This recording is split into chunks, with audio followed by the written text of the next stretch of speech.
What's your craziest story from the ER?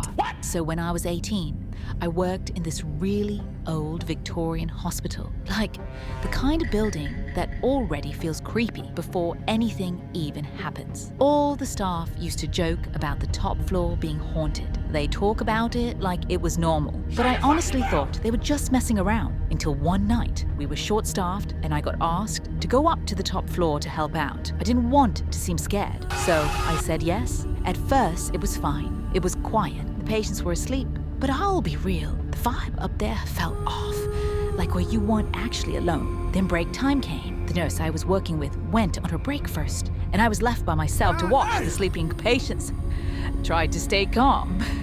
And then I felt it. Someone tapped my shoulder. Not like a light brush, a real tap.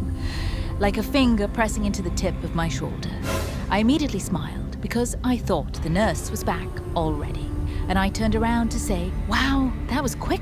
But when I turned around, there was no one there. No nurse, no staff, nobody. I even walked around thinking maybe she was behind me or something. The hallway was empty, and that's when it hit me. Something had tapped me, and it felt completely real. I swear the hair on the back of my neck stood up instantly. I got chills all over, and my stomach dropped.